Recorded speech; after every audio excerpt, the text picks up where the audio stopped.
That was going to hit my head. The City Council will meet in City Council chambers on Thursday, February 27, 2020 at 7:30. Just so everyone knows, we held up our meeting by a half hour. We voted on that at our last meeting because of early voting. And I apologize for anyone who's being cramped in here and sitting on the couch over there. It's kind of comfortable, yeah. But we're, obviously, it's been a great turnout for this past week, and I give the clerk's office a lot of credit for taking the state initiative was put on us for early voting, and been using this room to stage the voting, and they've been voting in the ante room. So we're a little discombobulated today, but we'll manage to get through it. A regular meeting of the City Council was held in the Council chambers on Thursday, February 27, 2020 at 7:30 p.m. for the purpose of transacting any and all business. Notice this meeting was posted on February 25, 2020 at 9:52 a.m. This meeting is being taped and is live on SATV. Currently, Councilor Sargent is absent. Council President McCarthy presided. At this time, I'd ask Councilor Madore to move with dispense of the reading of the previous meeting. So moved. At this time, I'd also ask everyone to please silence their cell phones and join Councilor Riccardi with the Pledge of Allegiance. I pledge allegiance to the flag of the United States of America and to the republic for which it stands, one nation, under God, indivisible, with liberty and justice for all. Public testimony. We have 3 people signed up for public testimony this evening. The first would be Jeff Cohen. Name and address for the record, please, Jeff. Jeff Cohen, 12 Hancock Street, Salem. Speaking on behalf, in support of the inclusionary zoning, which is really another key component that we need as we're losing identity of our city, where a lot of the working class people who have lived here for many years and unable to live here now. So in combine that with the ADU, and if the ZBA actually took the intent of this body seriously regarding the short-term rentals, too many units are being converted from long-term rentals to short-term in non-owner occupied buildings. And obviously that was not the intent of the ordinance, but this inclusionary zoning, although not by itself going to fix our housing, is going to enable more developments to have a wider range of diversity in each building. Thank you. Thank you. The next up would be Steve Kapantis.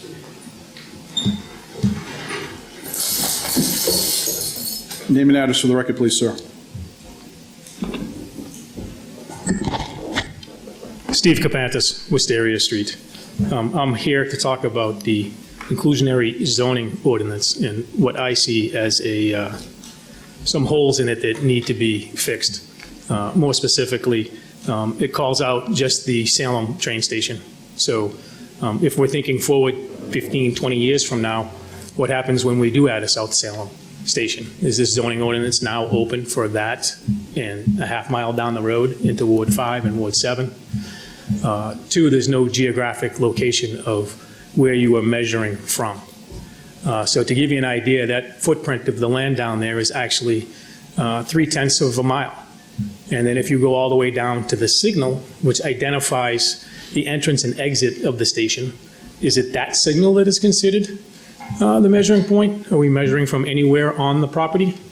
So to give you some ideas, going north, this would push this zoning ordinance all the way out north of March Street and all the way down north of Collins Cove. And I don't know if that's the intention of the ordinance. Secondly, where are we measuring to?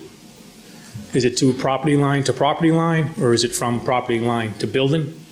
And to give you one example where that could make a big difference is if you measure that half mile and go down to the South River, that puts you about 10 feet onto Shetland property.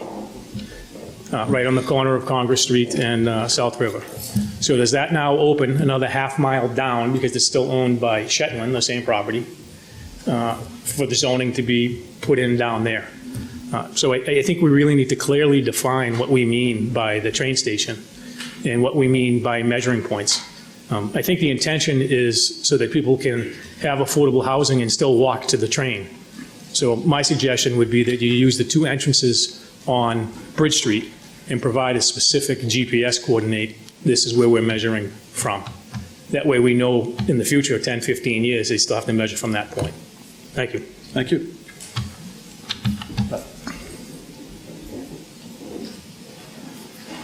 Next up is, I just want to say Fuzzy, but I don't, it's Fazwa Abu. That's okay. Name and address for the record, please. Fawaz Abu Sharik, 4 Harrison Road. And I have, well, I'm not going to repeat what Steve said, but I am with the same line. I think the inclusionary zoning and what you're trying to do, guys, still needs a lot of tweaks. I think it's good to send it to a committee, maybe even a public hearing where people can get their input before actually trying to get it into the council and votes and things like that. I think the right way is to, as we learned from the past, that once you have first passage or something like this, you can't do much after that, and that becomes dangerous. So let's send it to committee, have a public hearing, and do something like that. With the ADUs, it's in, is it on the agenda, ADU? No, okay, so let me go to the other question, what I wanted, and it's just for knowledge. With the garage thing, the cities have to chip $1 to $1.3 million or something like this. I know it's our property, but I also know it's the roof of the mall as well, and it's a lot of benefit for them. Why aren't they chipping anything into protecting their roof? And actually, the garage is where people park for their business. And I don't want to go to the condos next door because I know those are privately owned. But they, again, they park in the garage and they benefit a lot out of it. Why are we putting the whole burden on the city and not trying to get some other sources of anything, even if it's 100,000 or something, doesn't have to be a big amount, but some kind of participation. And this way, if they are vested in it and they are using it, maybe it will be taken care of by them and by others in a better way. So I don't know why the city is doing the whole thing. I don't know if that's a question to answer or whatever. That's it. Thank you. Thank you.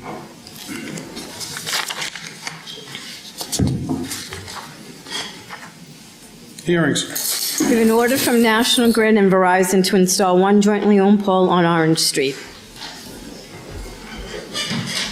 Anyone in the audience appearing in favor? Hi, Sabita Mahabir, representing National Grid, 44 River Street, Dudley, Massachusetts. This is for a proposed curb cut, which I guess will be coming before you at some point, and we're moving the pole to accommodate this. Thank you. If I could, Council?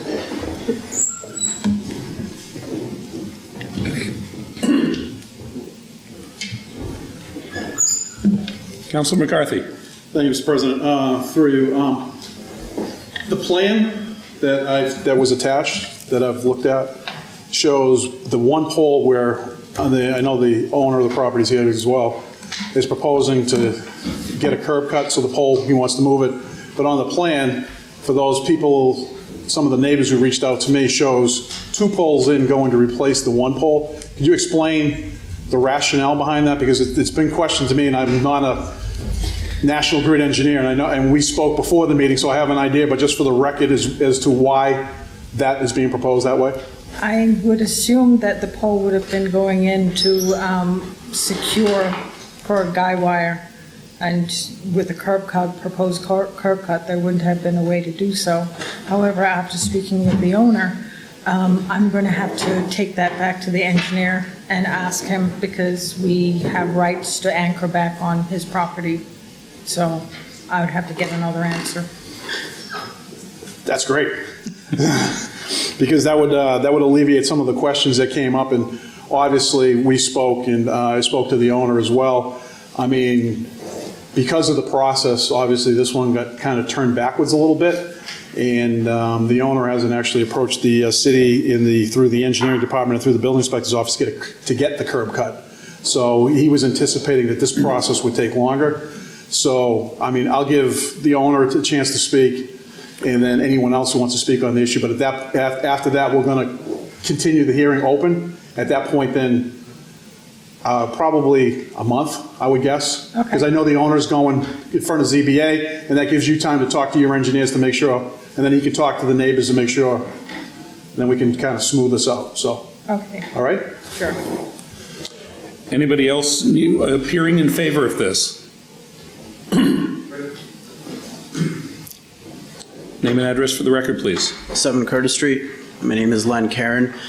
Just to clarify the procedure here, the reason why we didn't go for the curb cut in the first place was we didn't understand whether or not we'd be able to move the pole, frankly, and it just seemed a little bit futile to ask for a curb cut if it just wasn't possible with the pole. So perhaps our process was incorrect here, and tomorrow, in fact, our contractor is going to meet with the city engineering department. We will be pulling the permit this week. And then I spoke to National Grid. The plan is to have one pole installed. I signed an easement in the beginning of this process to put the pole and the guy on our property, on 7 Curtis. So I'm not sure why a second pole appeared, but that wasn't what we had agreed to, and our plan all along was just to move the existing pole down about 15 or so feet onto our property. So that's all that we're asking for, that's all that should be required, and we will follow the process, obviously, for a curb cut and any other requirements that the building department and engineering department requires, but we will comply with everything that the city needs. Thank you. Okay, Councilor, any other? Thank you, Mr. President. One last question to, how much time do you guys need the engineers to look at this relative to, because we're going to keep the hearing open, so it has to be date certain, so I have to pick, so we obviously meet on the second and fourth Thursdays of the month, so are you going to have time for the second Thursday, or do you need to the last Thursday? Second Thursday should be okay. Okay. Do we know the date of that one? March 12th. Is it the 12th? March 12th. March 12th? Okay. Okay. Is there anyone else in the room that would like to? Does anybody else like to appear in favor or opposed? Seeing none, Councilor McCarthy. Thank you, Mr. President. At this point, I move that the hearing stays open until our first meeting in March, and at which time we'll have Grid come back with their revised plan, because the plan we did see had 2 poles, which raised some concerns with some of the neighbors. And at that point, hopefully, we have all the ducks rolled up. And unfortunately, trust me, no one's pointing any blame on anyone on this one. It was like one of those things when the emails went around checking on each other who was doing what, and obviously there was a glitch. So we'll get this all hashed out in the next couple of weeks, and then we'll continue the hearing until then. Right. Councilor McCarthy moves that the hearing be continued to March 12th. All those in favor? Opposed? So moved. Thank you.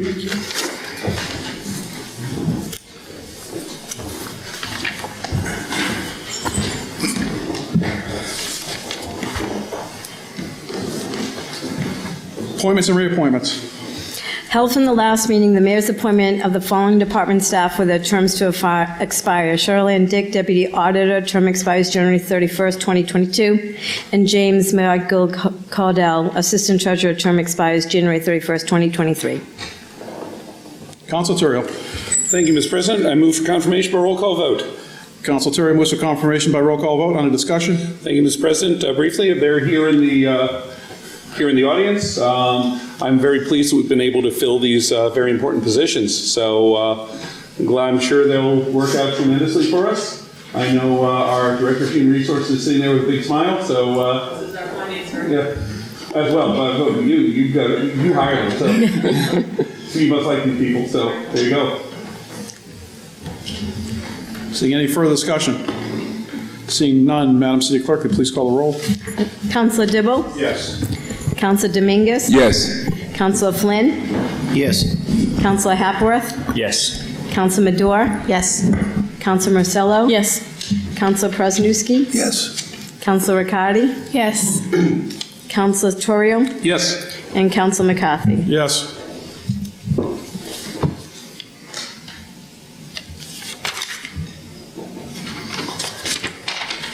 On the matter of the mayor's appointment of Cheryl Ann Dick as deputy auditor and James Michael Cowdell as assistant treasurer, we have 10 members voting, 1 absent, 10 in the affirmative, none in the negative. The matter carries.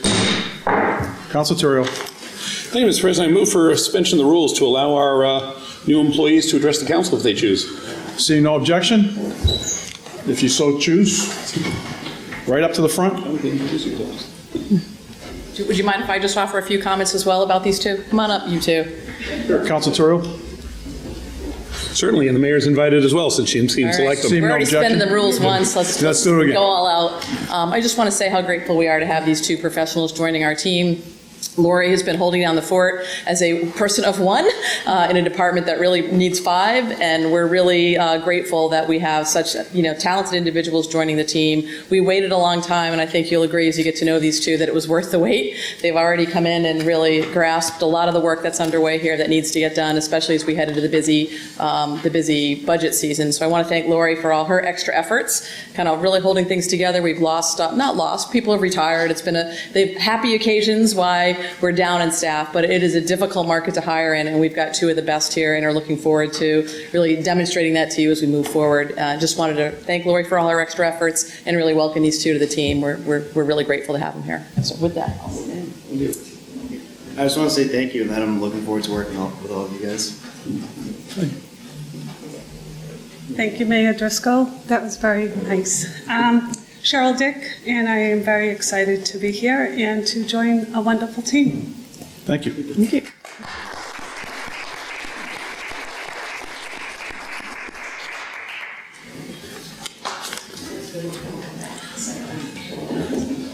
Further appointments and reappointments. Held from the last meeting, the mayor's appointment of Colleen Downey to the Bicycle and Advisory Committee with a term to expire February 13th, 2023. Councilor Riccardi.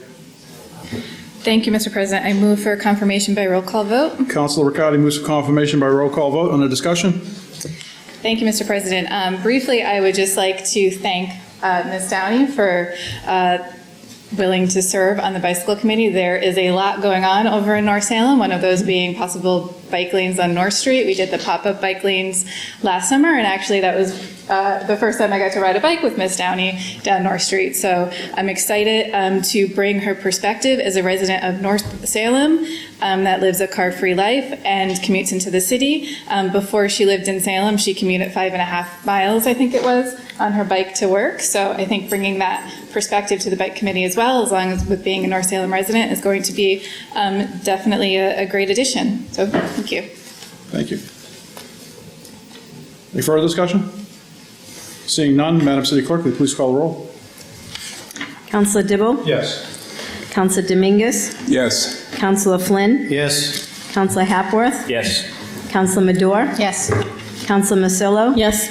Counselor Prosnewski? Yes.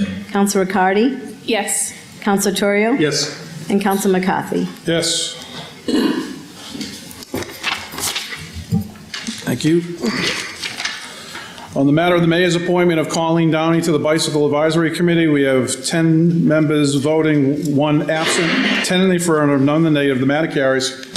Councilor Riccardi. Thank you, Mr. President. I move for suspension of the rules so Ms. Downey can address council. Yep. Seeing no objection, Ms. Downey. Hi, everyone. Thanks so much. I'm really excited to work on bicycling and walking and just all of the non-car transportation options. So thanks for this. Thank you.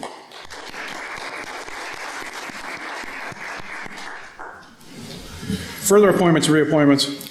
We have held from the last meeting the mayor's appointment of Stephen Smalley to the Zoning Board of Appeals with a term to expire April 11th, 2021. Councilor Madore. Thank you, Mr. President. I move for confirmation by roll call vote. Councilor Madore moves for confirmation by roll call vote. Under discussion? Thank you, Mr. President. I'm really glad to see Mr. Smalley jump right into serving on the local board, given that he just moved here less than a year ago. He has a really extensive background in government, so I'm really glad to see him bring that perspective to our local boards and Also, other perspectives, professional perspective being very involved in the science and engineering field, and just really glad to see new voices on our local commissions and boards. Thank you. Thank you. Any further discussion? Seeing none, Madam City Clerk, will you please call the roll? Counselor Dibble? Yes. Counselor Dominguez? Yes. Counselor Flynn? Yes. Counselor Hapworth? Yes. Counselor Madore? Yes. Counselor Marcillo? Yes. Counselor Presnewski? Yes. Counselor Riccardi? Yes. Counselor Turio? Yes. And Counselor McCarthy? Yes.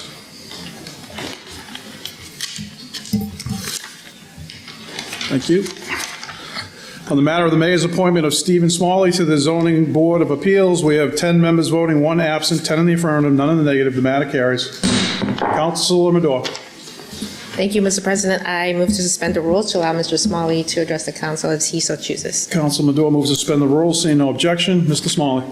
Thank you. I just want to thank Mayor Driscoll and the City Council for this appointment. I'm very excited and looking forward to get to work. Thank you. Thank you.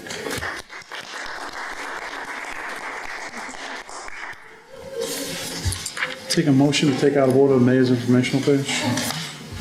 Or communications from the mayor, wherever the presentation is at. It's communications from the mayor. Communications from the mayor, Mayor's information, page 25. page 25. Yeah. Councilor Turio. Thank you, Mr. President. Move that we go out of order to page 25, Mayor's informational page. Councilor Turio moves to go out of order to page 25, mayor's informational page. We have a communication from the mayor to address the city council relative to the status of the Salem 400 celebration. Councilor Dominguez. Thank you, Mr. President. I move to suspend the rule to allow the mayor to address the city council on this matter of the Salem 400 celebration, and I further move that it's been received on file. And Councilor Dominguez, motion that this matter be received and filed. All is in favor, all is opposed. Madam Mayor, you have the floor. Good evening. Thank you so much for the opportunity. I know you have a long agenda this evening, so I am going to be brief. We've got a PowerPoint that will get set up so we can just share some information in terms of Salem 2026. I think all the folks in this room, certainly the councilors, are aware that we will be turning 400 in 2026. It'll be our quadricentennial, and we are looking forward to that and working hard to sort of put a framework around what that might mean in our community, as we are only now 6 years away. Some of the councilors who have been members of Finance Committee or been on the council for a number of years know that we've been thinking about 2026, setting aside a few dollars every year in small amounts as we get ready for it. And Imagine Salem, the work we did there really was framed by our efforts thinking about the quadricentennial. Oops. So this is an abridged timeline, right, of Salem in terms of being settled in 1626. And we sort of fast forwarded to 2016 to just reflect the work that was done with Imagine Salem, where we really wanted folks to begin to think about what 2026 would mean for them and what kind of city we'd want to have in 2026. There are a number of communities as part of Mass 400th that are celebrating their 400th anniversary. We're not alone. Plymouth this year is starting, obviously being one of the more well-known communities that's celebrating their 400th anniversary ahead of us in 2020. And we've been working, trying to put a framework around those efforts. And Imagine Salem did a pretty good job of that. I think many folks in this room may have participated in the gatherings that were held. We literally brought together hundreds of people at a time, and then turned into be thousands of people when you think about the surveys, the cocktail parties, the focus groups, the gatherings, trying to capture, how should we think about that quadricentennial. If you go to the Imagine Salem website, you'll see the vision framework as follows. In 2026, we are a sustainable and livable city where we celebrate our diverse histories and where people of all backgrounds and means participate and thrive. And that really came out of what people loved about our community and what they thought was important for us to recognize as we head into this milestone. As of late, we've put together a working group, and I want to stress we're very much at the beginning stages. So we've started small with key partners in the city. We expect this to grow, that have been meeting more or less informally, thinking about what 400 means, how we could recognize that, and what it might mean for Salem, keeping in mind that mission and that vision framework I outlined from Imagine Salem. What would that mean going forward? As I mentioned, sorry, my clicker is not at the same page. There we go. As I mentioned, there are a number of communities celebrating their 400th this decade throughout the 2020 to 2030 timeline. 2026 for Salem will also be the 250th anniversary for the Revolution. So we've got sort of a dual celebration that could happen here as we think about our history, our role in that effort as well, not just our own 400th.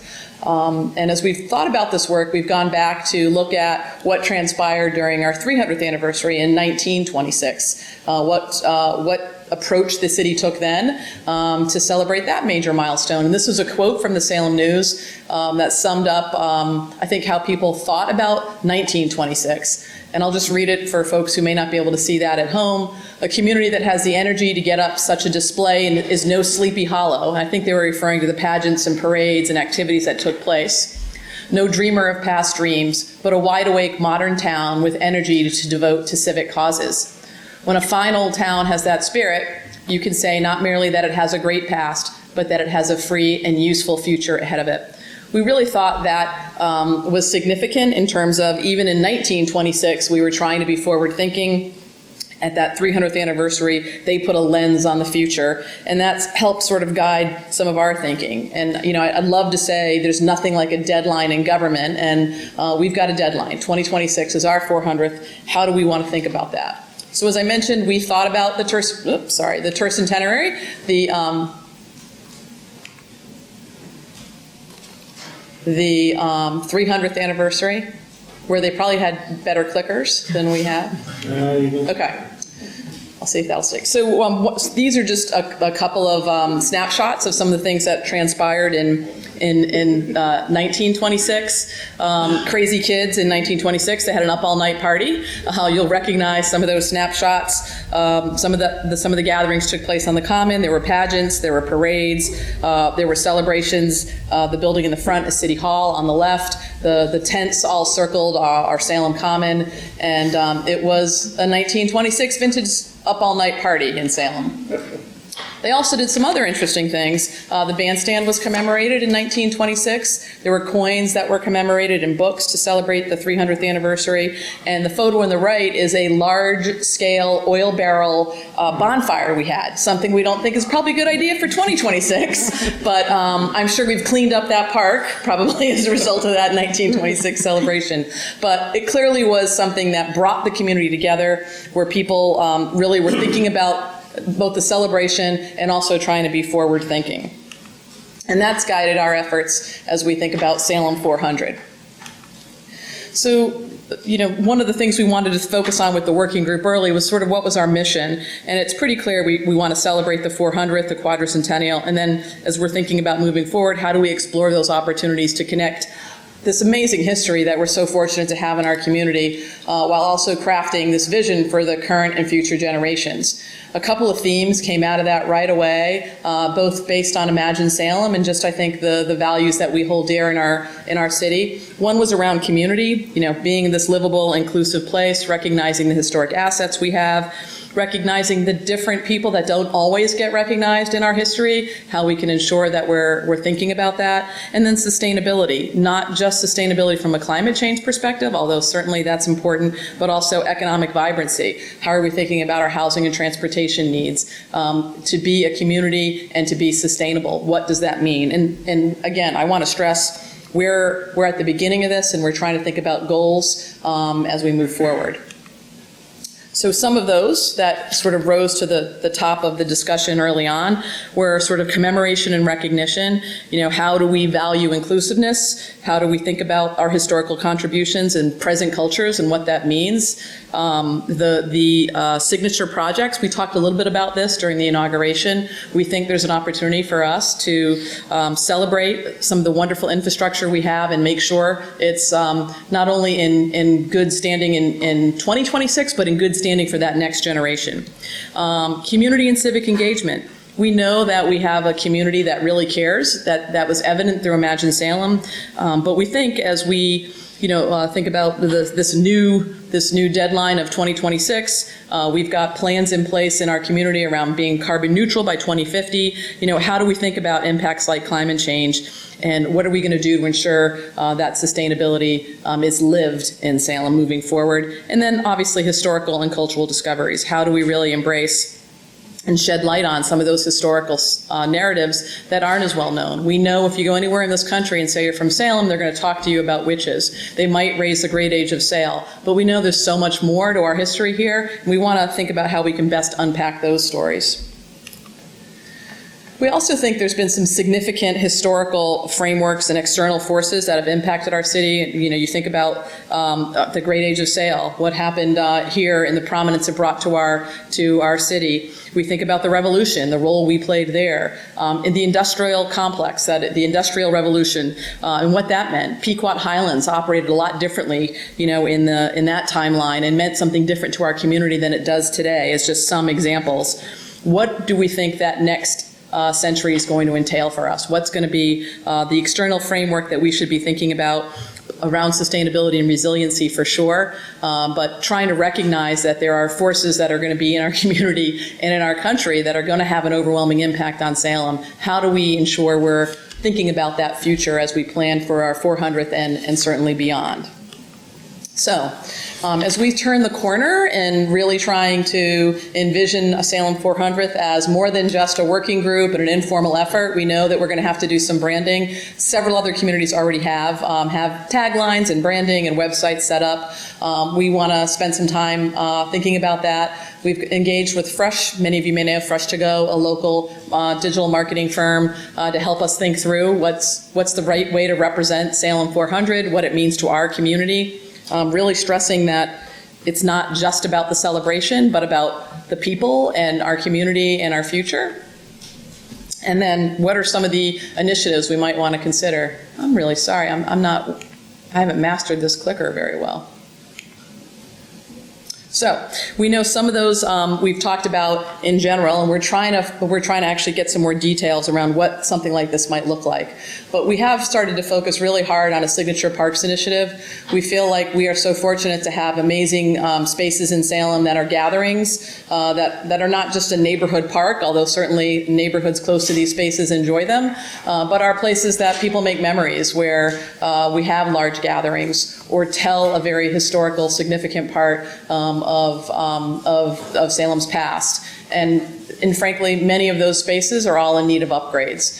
They're capital upgrades that are going to be necessary to ensure that they can withstand climate change in the future, and they're capital upgrades that are necessary because they've just outlived their useful life. Some of these were projects that were done under the WPA, and some of these prior to that, and we really want to think about how we could put together a signature parks initiative that would be in place for 2026 in a way that could be a gift to that next generation as we think about how to value turning 400.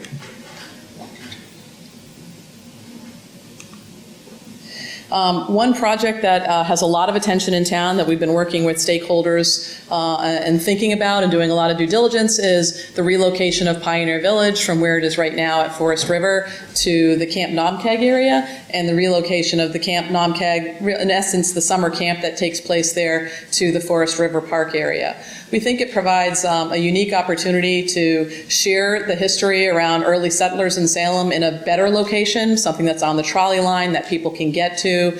It has the opportunity to incorporate and collaborate other time periods of history, both Fort Lee and those early settlers, the indigenous people who were here when we know the early settlers arrived, and that's a part of our history that frankly we don't have as much information on and don't often shed a light on. And the location at Camp Nomkeg provides, we think, a unique opportunity to tell those stories and tell them in a way that are an advantage for people who might be coming here as well as residents who live here. One of the comments at the working group, at least from my perspective as a mom, was that there's nothing like spooning in some history while also playing some skee ball, right? So it combines with opportunities at the Willows to celebrate that space. In the same vein, the summer camp experience at Camp Nomkeg could really be enhanced if you could think about being at Forest River, where you already have, where hopefully we would have a pool, a baseball field, a basketball court. I mean, what a great space to think about enhancing the summer experience. You're almost on an island without an island, and there's some opportunities to make that sort of a swap that works. The historians that have been involved with Pioneer Village, I think many people know, Pioneer Village are not actually historic structures. It was set up for a pageant. They weren't meant to be up as long as they are. We've done a good job of, I think, keeping them alive, but they're obviously going to need a lot more attention if they were going to be relocated and set up in more of a living history and, have access to a visitor center at Pioneer Village. But the location there, we think, really allows us to celebrate what that story could be in a much more meaningful way. And to honor Pioneer Village, the thing that people love about it. And the working group, the historians, so many of whom have lovingly cared for Pioneer Village, are all on board with this plan. And we've been working closely to lay out what some of the next steps are, undertake the due diligence and the technical analysis of both sites that's required as we move forward.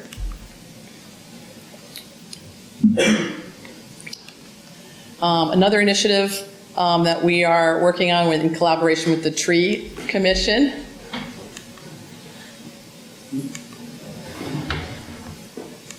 Okay, I give up.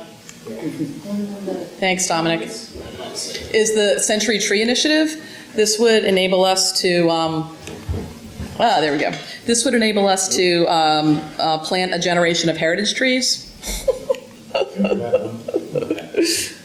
Plant a generation of heritage trees throughout Salem in recognition of the quadricentennial. The Tree Commission's actively sort of engaged in this and is really thinking about ways we can invite the public to identify potential locations for a Century Tree Initiative. You really want to make sure you have the space to accommodate the growth of a Century Tree program. So we're looking forward to thinking about how we would commemorate this effort with plaques and other ways.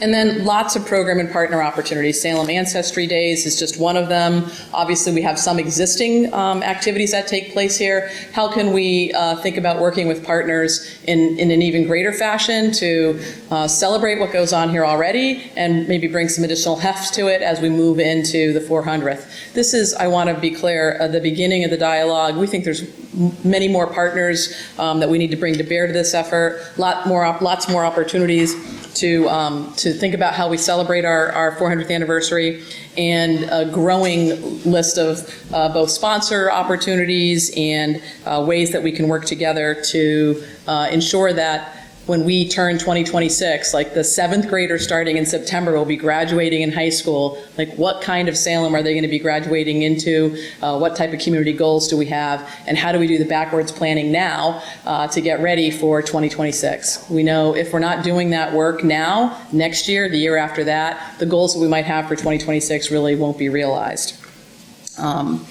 So I give up on the presentation. As I said, we're at the beginning of the dialogue. We are, starting to pull together folks who we think can support this work going forward, turn that informal working group into something that's a little bit more formal, trying to figure out the structure and the framework for that to work in a way that all voices are included, but also recognizing it needs to be something that's a manageable process with. This isn't something that has a budget attached to it. It's had a small set aside in the city budget as we've been planning for it. But as we think about the future moving ahead, we're definitely going to think about how to help offset some of the costs and build the framework to help support this effort as we approach our 400th.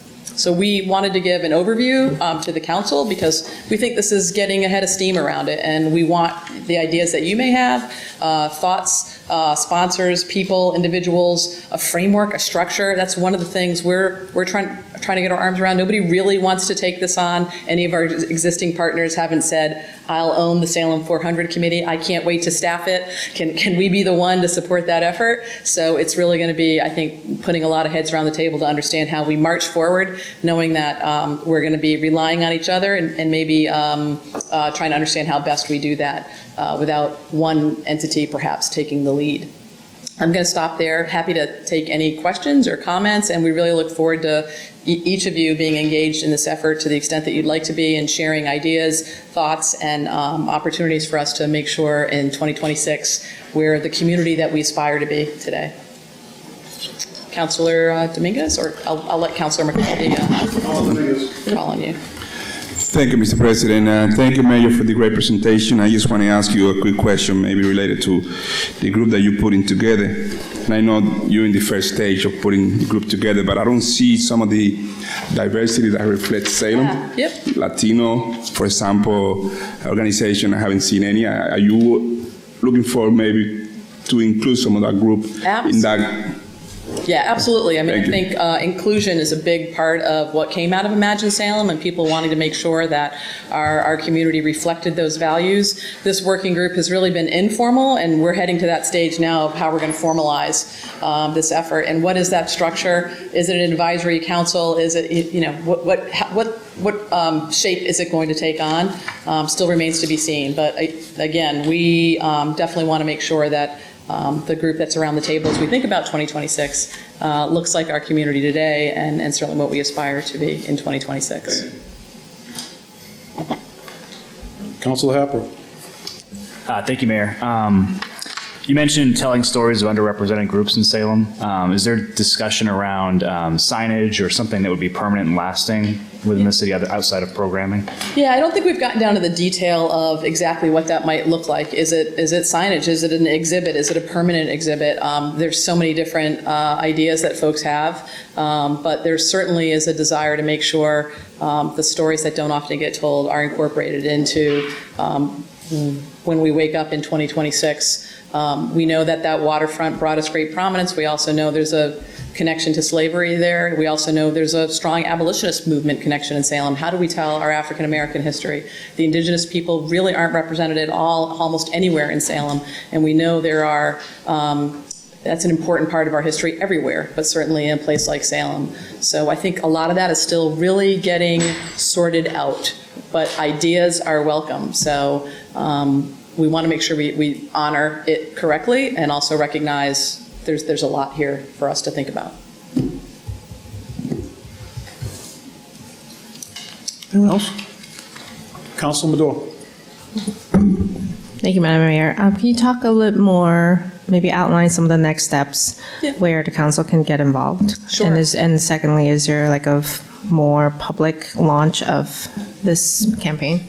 We're hoping that's the direction we're going in, is a more public launch. I think for us, it's trying to think about what that structure is. Many of you may know Whitney Lees. She was a resident in Salem who we had brought on as a sort of consultant, an independent consultant to work with us to help synthesize some of the information that was out there, the groups, these informal musings among the group into a framework. I think we have that. The next step is, okay, how do you actually attack the work? And I'll also say, you know, there's also a whole lot of work to do on the city part. So if we have a housing goal for 2026, what's that metric look like? What are we measuring?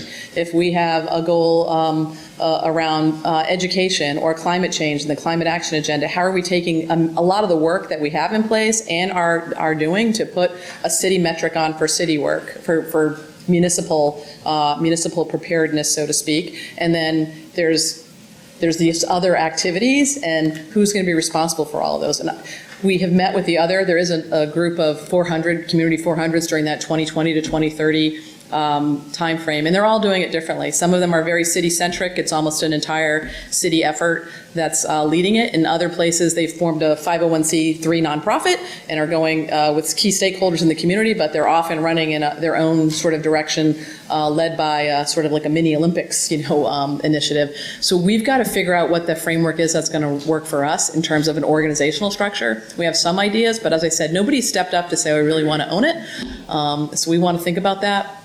I think once we have that piece down, you're going to see almost like two lanes. One lane of what are the city initiatives that we need to get done. If there's a signature parks initiative, that's going to be on the city to sort of undertake and work through. And are we bringing people together on a regular basis to check in and see where we're at with other things that might be on that list? And I think that's a perfect opportunity for having, whether it's an advisory board or some sort of a group that's going to sort of take ownership of this work in those two lanes. and work together to advance it. And there's, I think, a role for council, I think a role for other stakeholders in our community, but we've got to figure out what that looks like and get buy-in from those stakeholders. And there's folks that aren't on the list. The museum hasn't been part of this. Salem State hasn't been as actively engaged. So we want to rely on some of those institutional leaders who we know are going to be around in 2026 and have a symbiotic relationship with the community. So they're going to want to participate in that. So we're excited about it, but I can't say it's all the I's are dotted and T's are crossed on exactly how we get there. You still have the floor. Thank you, Mr. President. So my initial reaction is that this is really a campaign about messaging, and leading up to 2026, everything we do legislatively and through the administration has to tie back to that unifying message. And it feels like we're still trying to find what that message is. So this is just kind of my reaction. So I wonder if it needs to be focused on communication rather than, a big party. And I know that that's definitely not the direction we want to go towards, but it feels to me that this is a really important opportunity for us to unify under a theme or a message or some of the values that were identified through Imagine Salem. So I hope this will emphasize the messaging aspect rather than just a big celebration.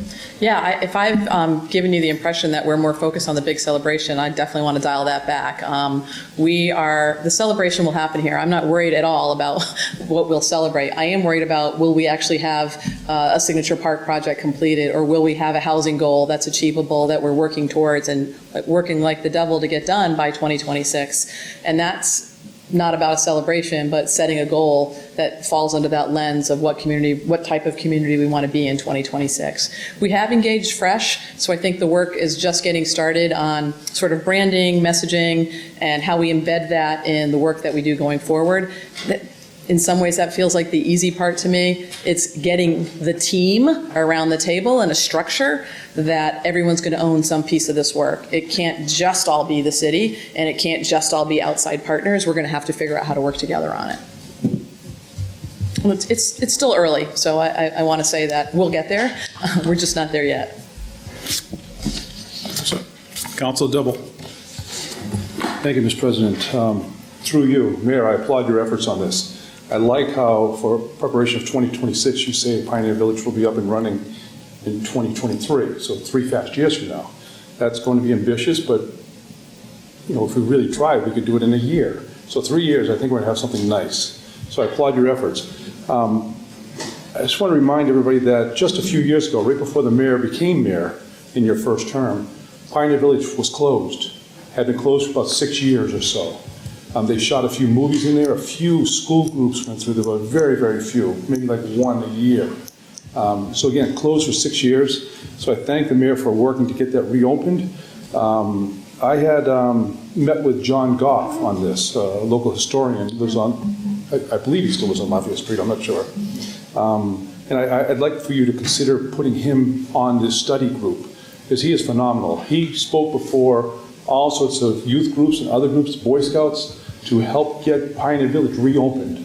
And I'm a Boy Scout leader, but our troop, Troop 83, pledged 5 years of community service projects in Pioneer Village. Not just little things. They basically helped reopen the park with scouts from Peabody and a few other towns came in and helped reopen the village. Boy Scouts built the two buildings, the 2 earthen dugouts, replica houses. All sorts of projects in the village. I think it was 6 different Eagle Scout projects in there. So the community is behind this, putting it in a better location. I fully applaud and I thank you for your efforts, and I'm fully supportive of this. Great. But John Goff is one request I think needs to be on this commission. Thank you. And Elizabeth Peterson's owed a great deal of thanks as well, because she's really just lovingly cared for Pioneer Village and is such an amazing asset that we have. She manages both the Jonathan Corwin House, the Witch House, and Pioneer Village, and we've actually brought it back to life with some visitors, but it really won't be celebrated unless we move it to another site. And this feels like, so far, all of the due diligence we've done has led to it is feasible and it is possible, and we're trying to get there. John Goff, David Goff, Peter LaChapelle, we've had all of those folks and more engaged in those initial early conversations in that working group. We just met maybe 2 weeks ago at the Community Life Center and got an update from, the consultant we're working with who's been identifying site locations and what the permitting timeline will look like. I think it's unusual when we get everybody on the same page, but we do on this one, and I think people feel the same way you do. Let's give Pioneer Village a chance to be great, and this location certainly seems to offer that. And there's a lot more to figure out, logistics about exactly where it goes, to be clear. Anyone else? Anyone else? Well, as I said, we're at the beginning of this in some respects, and we really want to try and find a way to engage many stakeholders, folks who are in this room, folks who aren't. We want to find certainly a voice for the council in all of this. And if you've got ideas on a framework, like if you're a person who wants to help engage with us on the structure of setting this up, that would be welcome as well. All right. And stay tuned. We'll be back to talk about some of these initiatives, I'm sure, very soon. Thank you. Thank you, Mayor. Council Turo. Mr. President, I move we return to our regular meeting order. That would be on page 5. Appointments and reappointments. The mayor's appointment of Krista Masick to the Council on Aging Board with a term to expire February 27, 2023. Council Madore. Thank you, Mr. President. I move for this to be held under the rules. Council Madore moves that this matter be held under the rules. Seeing no further discussion, the matter is held. Further appointments and reappointments. We have the mayor's reappointment of William Grissett to the Planning Board with a term to expire March 1st, 2025. Council Turiel. Thank you, Mr. President. I move for confirmation by roll call vote on your behalf. Thank you. Councilor Turiel moves for confirmation by roll call vote. Any discussion? No discussion. Seeing none, Madam City Clerk, will you please call the roll? Councilor Dibble? Yes. Councilor Dominguez? Yes. Councilor Flynn? Yes. Councilor Hapworth? Yes. Councilor Madore? Yes. Councilor Marcillo? Yes. Councilor Presnewski? Yes. Councilor Riccardi? Yes. Councilor Torrio? Yes. And Councilor McCarthy. Yes. Thank you. On the matter of the mayor's reappointment of William Grissett to the Planning Board, we have 10 members voting, 1 absent. We have 10 in the affirmative and none in the negative. The matter carries. Further appointments and reappointments. Let the record reflect that Councilor Dibble has left the chambers. We have the mayor's reappointment of V.J. Joyce to the Historical Commission with a term to expire March 1st, 2023. Councilor Turiel. Thank you, Mr. President. Again, on your behalf, I move for confirmation by roll call vote. Councilor Turiel moves for confirmation by roll call vote. Seeing no discussion, Madam City Clerk, will you please call the roll? Councilor Dominguez? Yes. Councilor Flynn? Yes. Councilor Hapworth? Yes. Councilor Madore? Yes. Councilor Marcillo? Yes. Councilor Presnewski? Yes. Councilor Riccardi? Yes. Councilor Torrio? Yes. And Councilor McCarthy. Yes. Thank you. In the matter of the mayor's reappointment of V.J. Joyce to the Historical Commission, we have 9 members voting, 2 absent, 9 in the affirmative, none in the negative. The matter carries. Further appointments and reappointments. We have the mayor's reappointment of Helen Side to the Design Review Board with a term to expire March 1st, 2023. Councilor Marcillo. Thank you, Mr. President. I move for confirmation by roll call vote. Councilor Marcillo moves for confirmation by roll call vote. Any discussion? Seeing none. On Councilor Marcillo's motion for roll call vote, Madam City Clerk, will you please call the roll? Let the record reflect that Councilor Dibble has rejoined us. Councilor Dibble? Yes. Councilor Dominguez? Yes. Councilor Flynn? Yes. Councilor Hapworth? Yes. Councilor Madore? Yes. Councilor Marcillo? Yes. Councilor Presnewski? Yes. Councilor Riccardi? Yes. Councilor Torrio? Yes. And Councilor McCarthy. Yes. Thank you. In the matter of the mayor's reappointment of Helen Sides to the DERB, we have 10 members voting, 1 member absent, 10 in the affirmative, none in the negative. The matter carries. Further appointments, reappointments. We have the mayor's reappointment of Mark Paris to the Design Review Board with a term to expire March 1st, 2023. Councilor Turiel.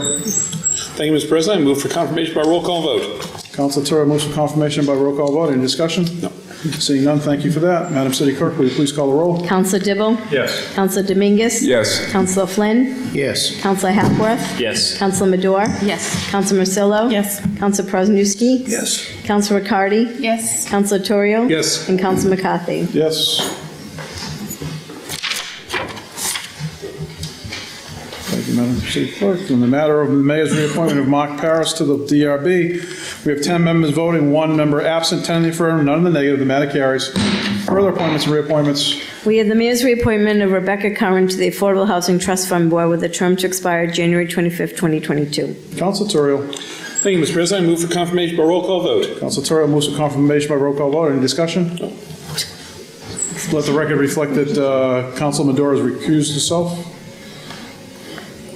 Council Torrio move for confirmation by roll call vote. Seeing no discussion, Madam City Clerk, will you please call the roll? Councilor Dibble? Yes. Councilor Dominguez? Yes. Councilor Flynn? Yes. Councilor Hapworth? Yes. Councilor Marcillo? Yes. Councilor Presnewski? Yes. Councilor Riccardi? Yes. Councilor Torrio? Yes. And Councilor McCarthy? Yes. Thank you. On the matter of the mayor's reappointment of Rebecca Curran to the Affordable Housing Trust Fund Board, we have 9 members voting, 2 members absent, 9 in the affirmative, none in the negative. The matter carries. Further appointments and reappointments. We have the mayor's reappointment of Charles Barton to the Board of Registrars of Voters with a term to expire March 1st, 2023. Council Flynn. Thank you, Mr. President. I move for confirmation by roll call vote. Council Flynn moves for confirmation by roll call vote. On discussion? No discussion. Seeing no discussion on Council Flynn's motion for confirmation by roll call vote, Madam City Clerk, will you please call the roll? Councilor Dibble? Yes. Councilor Dominguez? Yes. Councilor Flynn? Yes. Councilor Hapworth? Yes. Councilor Madore? Yes. Councilor Marcillo? Yes. Councilor Presnewski? Yes. Councilor Riccardi? Yes. Councilor Torrio? Yes. And Councilor McCarthy? Yes. Thank you. On the mayor's reappointment of Charles Barton to the Board of Registrars, we have 10 members voting, 1 member absent. We have 10 in the affirmative, none in the negative. The matter carries. Further appointments and reappointments. We have the mayor's reappointment of Abigail Butt to the Council on Aging with a term to expire March 1st, 2023. Council Flynn. Thank you, Mr. President. I also move for confirmation by roll call vote. Council Flynn moves for confirmation by roll call vote. Any discussion? No discussion. Seeing none, on Councilor Flynn's recommendation for confirmation by roll call vote, Madam City Clerk, will you please call the roll? Councilor Dibble? Yes. Councilor Dominguez? Yes. Councilor Flynn? Yes. Councilor Hapworth? Yes. Councilor Madore? Yes. Councilor Marcillo? Yes. Councilor Presnewski? Yes. Councilor Riccardi? Yes. Councilor Torrio? Yes. And Councilor McCarthy? Yes.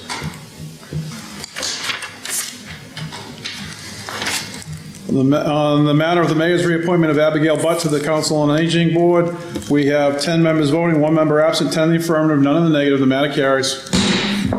Further appointments and reappointments. We have the mayor's reappointment of Julie Carver to the Council on Aging with a term to expire March 1st, 2023. Councilor Riccardi. Thank you, Mr. President. I move for confirmation by roll call vote. Councilor Riccardi moves for confirmation by roll call vote. Under discussion, seeing none. On Councilor Riccardi's motion for confirmation by roll call vote, Madam City Clerk, will you please call the roll? Councilor Dibble? Yes. Councilor Dominguez? Yes. Councilor Flynn? Yes. Councilor Hapworth? Yes. Councilor Madore? Yes. Councilor Marcillo? Yes. Councilor Presnewski? Yes. Councilor Riccardi? Yes. Councilor Torrio? Yes. And Councilor McCarthy? Yes.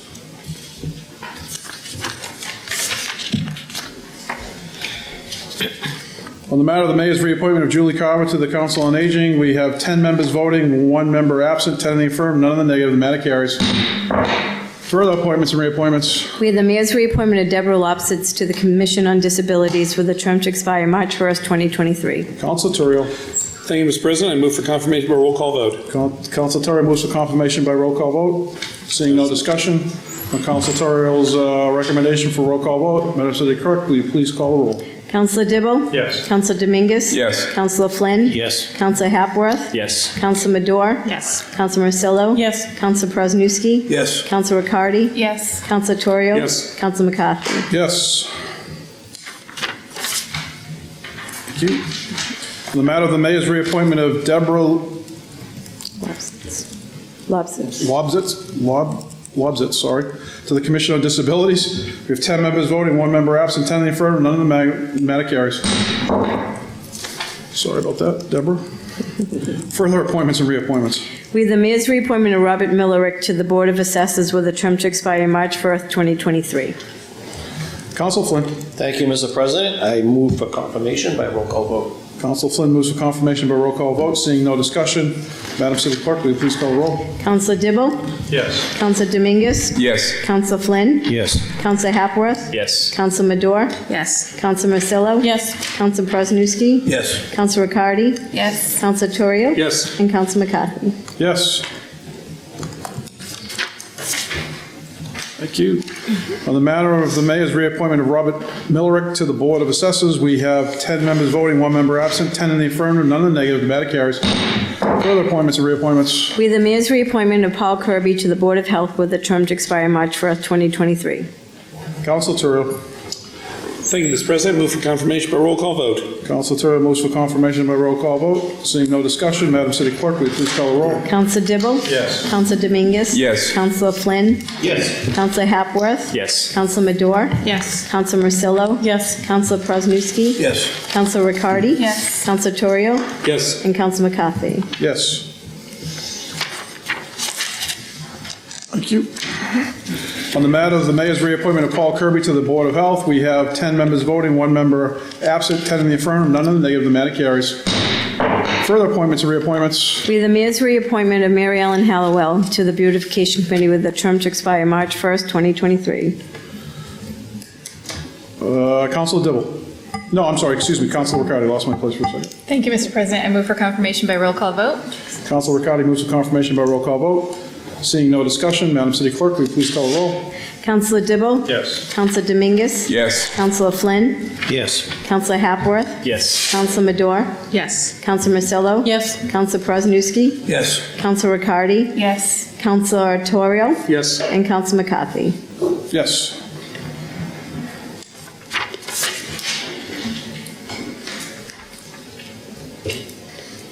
On the matter of the mayor's reappointment of Mary Ellen Hallowell to the Board Beautification Committee, we have 10 members, 10 members present, 1 member absent, 10 in the affirmative, none in the negative. The matter carries.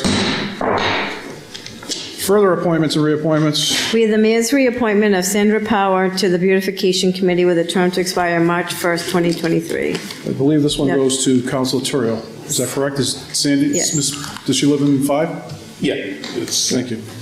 she knows us both. It's No, I know. If Council Dibble wants to say something, I'll absolutely. absolutely can. I move for confirmation by roll call vote. Councilor Turrio moves for confirmation by roll call vote. Any further discussion? Councilor Dibble. Thank you, Mr. President. You're welcome.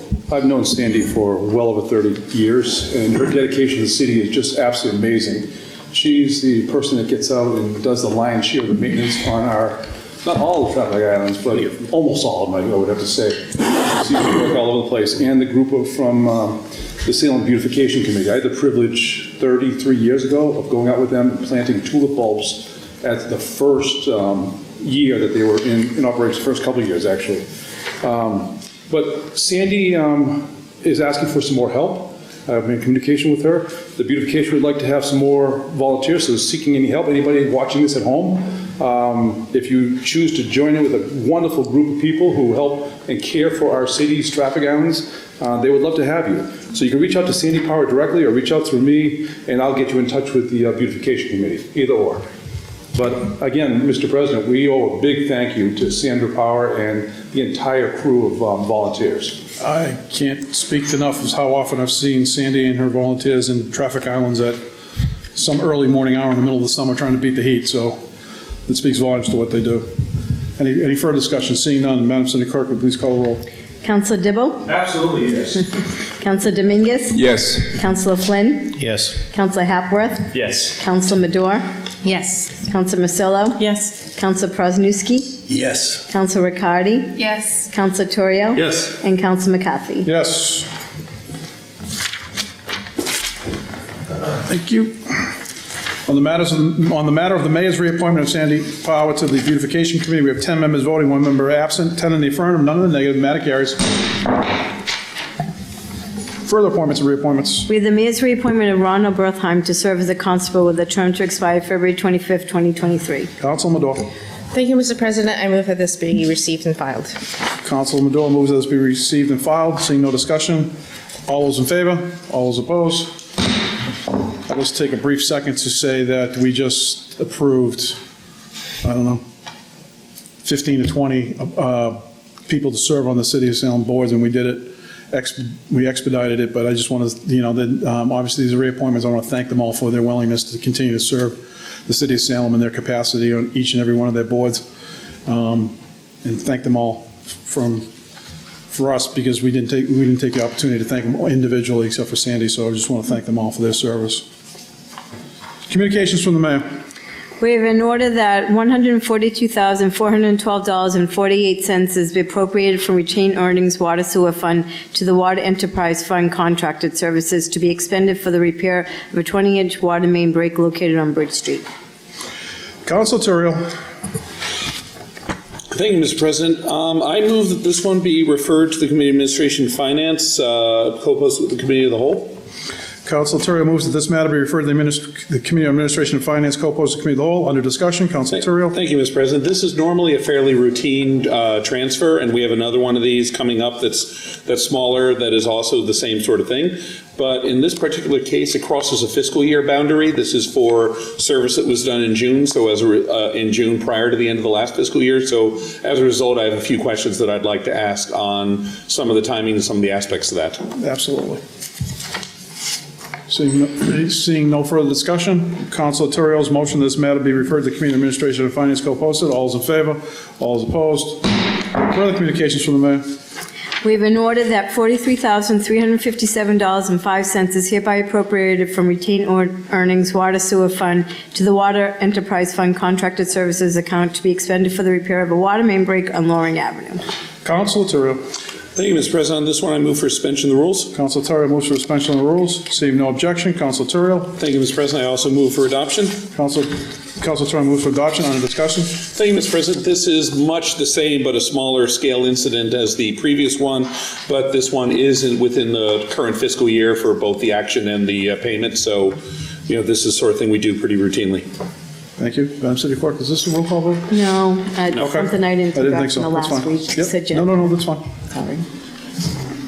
Any further discussion? Seeing none, on Councilor Terrio's motion for adoption. All is in favor? All is opposed? Further communications from the mayor. We have the sum of $20,000 is hereby appropriated from the retained earnings, water sewer fund to the Water Enterprise Fund police detail account to be expended for police details incurred as a result of unforeseen water breaks in accordance with the recommendation of Her Honor the Mayor. Let the record reflect that Councilor Poroznowski has left the room. Councilor Terrio. Thank you, Mr. President. I move for suspension of the rules. Councilor Terrio moves for suspension of the rules. Seeing no objection, Councilor Terrio. Thank you, Mr. President. I also move for adoption. Councilor Terrio moves for adoption. Under discussion. Thank you, Mr. President.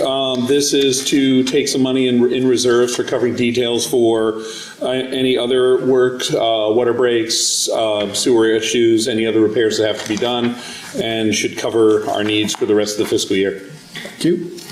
Any further discussion?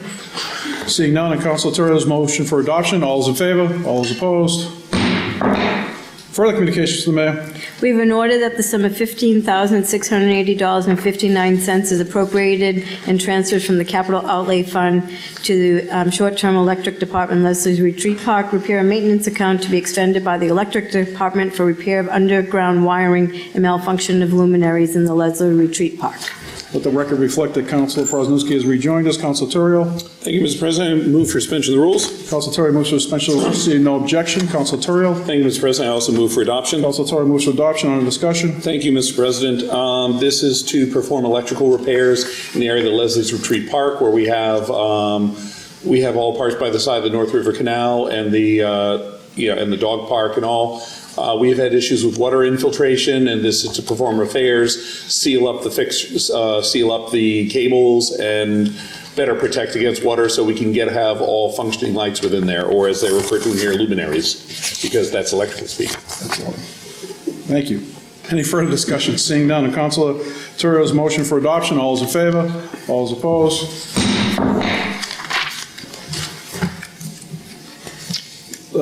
Further communications from the mayor. We've been ordered that $7,737 is hereby transferred and appropriated from free cash to public property building inspection clean lien account to cover costs associated with the offices building located at Winter Island, in which the removal of the ventilator shaft was determined to be necessary to stabilize a dangerous condition for the health and well-being of the public. Councilor Terrio. Thank you, Mr. President. I move for suspension of the rules. Council Terrio moves for suspension of rules. Seeing no objection, Council Terrio. Thank you, Mr. President. I also move for adoption. Council Terrio moves for adoption. Under discussion. Thank you, Mr. President. This is money for, as was referred to, an emergency repair that needed to be performed on that building in order to try and keep it from falling apart. And we do have a lot of long-term issues at Winter Island that I know the city is working on and trying to determine some of the disposition for some of these structures properly and potential reuses for them. And I hope we can come up with some reuses that will preserve these buildings properly in the near future, because the alternative eventually is going to be to take them down, and we really don't want to do that. Further discussion? Seeing none on Council Terrio's motion for adoption, all those in favor, all those opposed? Further communications to the mayor. We have an order to accept a donation in the amount of $2,190 from the Friends of Salem Council on Aging for the purposes of supporting aerobic exercise and other wellness programs from March through December of this year. Council Terrio. Thank you, Mr. President. I move for adoption. Council Terrio moves for adoption. Under discussion. Thank you, Mr. President. This is a very kind donation from our Friends of Salem Council on Aging, led by the husband of our former city clerk, who's done the work to raise these funds to help out with programs, and we thank them very much for their contribution. Agreed. Councilor Dibble, then Councilor Flynn. Councilor Dibble. Thank you, Mr. President. I have to agree with the good Ward 5 councilor. Andy LaPointe is the president of the Friends of the Council on Aging. And he says the volunteers are doing well in their campaign to raise monies to help the Community Life Center. This donation today that's being donated will go to support aerobic exercise and wellness programs for older adults at the Community Life Center. Their donations allow many activities at no cost or very low cost. And we should all thank the Friends of the Council on Aging for their efforts on the fundraising, and to all those who donate the cash to allow these programs to happen for our seniors. So thank you, Mr. President. Thank you. Councilor Flynn, then Councilor Dominguez. Councilor Flynn. Thank you, Mr. President. I also want to echo what the good councils have said. I learned what the Friends of the Council do through Andy LaPointe as well, and I was unaware of how they help our seniors so much. They provide such a great service. I can't thank them enough, and I've heard a lot of positive feedback from the funds that they have raised and the services that they have provided. So I want to especially thank them, and Andy LaPointe as well for leading this. Thank you. Councilor Dominguez. Thank you, Mr. President. I also wanted to thank Andrew LaPointe and the Friends of the Council on Aging. I see very close the work that they're doing it. I see a lot of diverse group of elderly involved in so many classes that they have on program. And I just wanted to say thank you in my behalf, on behalf of the entire community. So thank you so much to the Friends of Council on Aging. Thank you. Thank you. I, too, would like to thank Andy and all his efforts. They've run a bunch of spaghetti dinners and different fundraising opportunities. They did a comedy night, and I have a front row seat some days to witnessing what goes down the Council on Aging. Anyone who hasn't spent the time, or they have a minute during the day, because typically we only go in there for meetings in the evening. If you can go in during the day, just to see the amount of activity that goes on in the Council on Aging on a day-to-day basis, it's phenomenal. What services that we are providing for our seniors. So I suggest anyone who has that opportunity to go down and take advantage of it. And to all those people at home that are of senior age and are thinking about it, go down and take a look, because there are tons of programs down there. They have a fitness room, they have a pool, they have a room with a pool table in it. They do all sorts of games. Their brochures online. I can't speak highly enough of what the Friends on the Council on Aging and the staff down there does for our seniors. So thank you. On Councilor Terrio's motion for adoption. All those in favor? Opposed? Carries. Further communications from the mayor. We have a resolution supporting the creation of the South Salem Commuter Rail Station. Councilor Terrio. Thank you, Mr. President. City of Salem City Council, February 27th, 2020, resolved a resolution supporting the creation of the South Salem Commuter Rail Station. Whereas the City of Salem and the MBTA began studying the feasibility of a commuter rail station for South Salem over 2 decades ago, and whereas that work was revived with an updated feasibility study in 2016 and an economic impact study in 2017, And whereas the City of Salem, Salem State University, North Shore Medical Center, and the Salem Partnership are supportive of the construction of the station to reduce congestion on surrounding roadways, improve worker, student, and patient access to Salem's largest employers, address climate change goals by reducing motor vehicle use, improve neighborhood values, and increase smart transit-oriented housing. Therefore, we, the Mayor and City Council of the City of Salem, do hereby endorse the final design, permitting, and construction of the South Salem commuter rail station as outlined in this 2016 feasibility study and presented to the public. And we further request that the Massachusetts Department of Transportation, United States Department of Transportation, and the city, state, and federal legislative delegations make this project a priority and support funding requests to enable its completion. And this has been to the City Council on behalf of Mayor Driscoll, myself, and Ward 7 Councilor Dibble. Thank you. Councilor Turio's motion for adoption, under discussion. Thank you, Mr. President. This is something that, as many know, has been in the works for a long, long time. The priority in the city was getting the renovated rail station and garage built. Now that that is built and in use and serving the public, now we're trying to turn our attention once again, getting rail service to South Salem. There have been numerous studies done over the years, and we're working from a couple that were named in this resolution.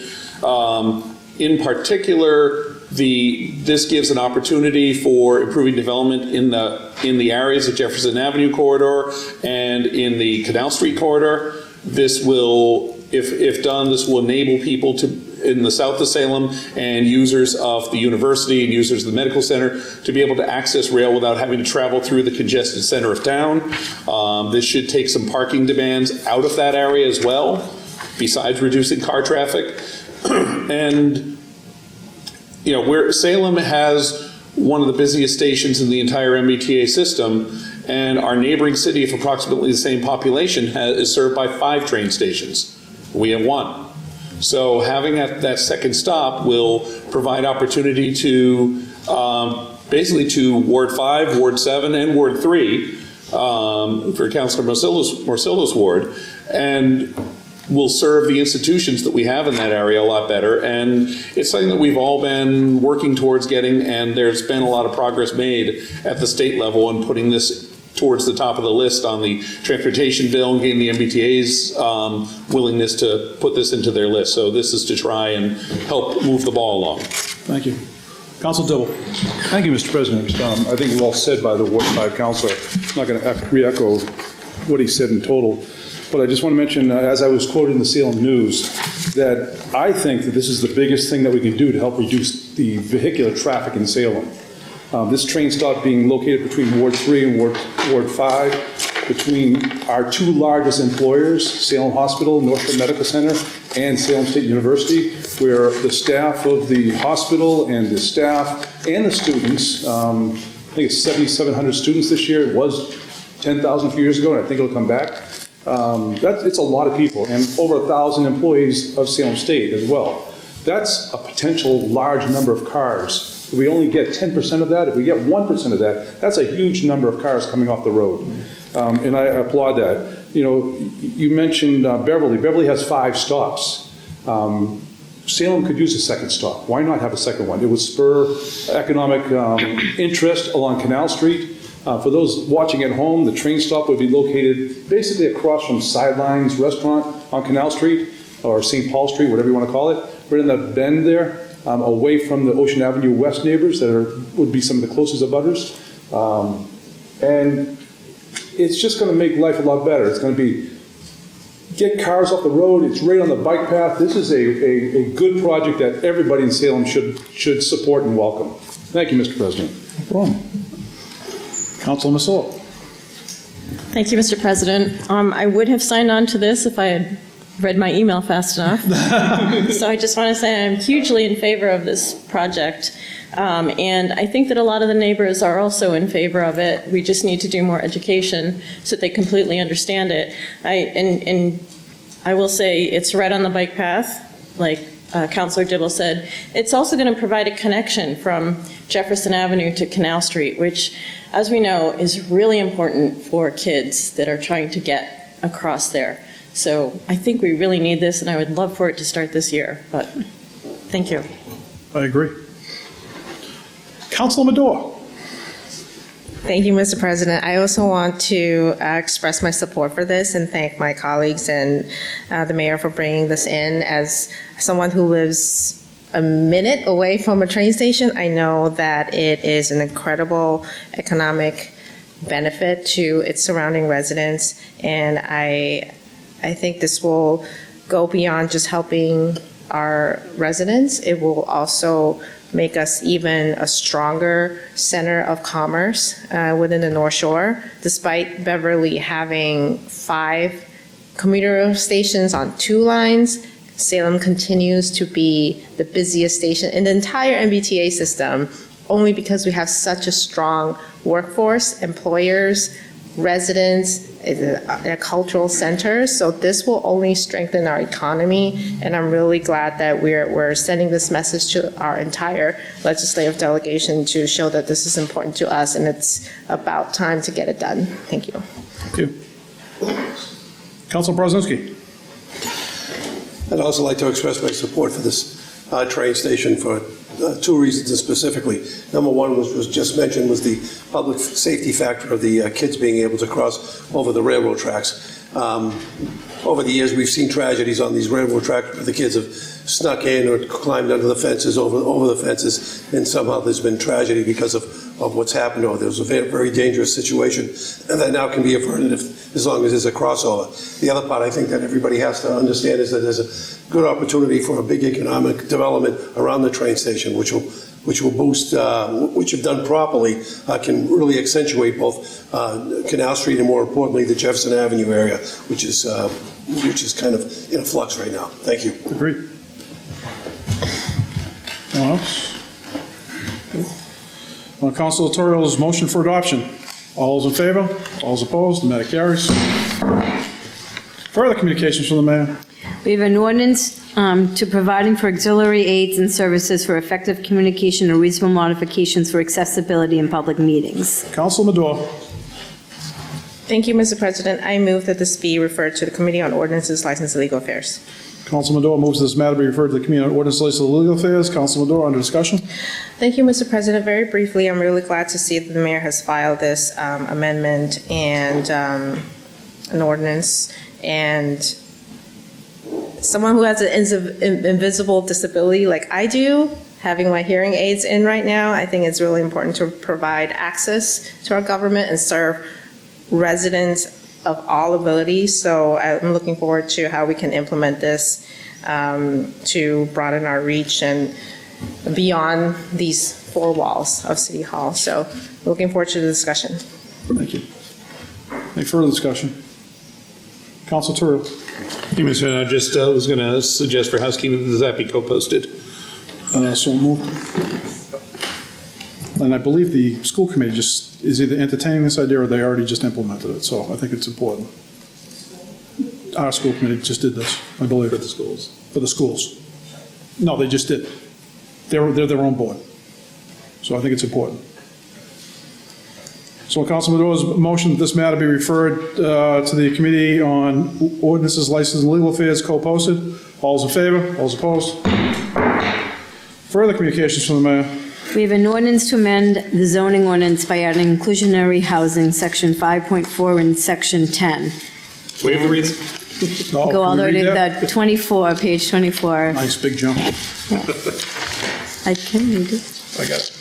Councilor Madore. Thank you, Mr. President. I move that this be referred to the Planning Board to hold a joint public hearing with the City Council. Councilor Madore moves that this matter be referred to the Planning Board to hold a joint public hearing. Any further discussion? Seeing none. All those in favor? All those opposed?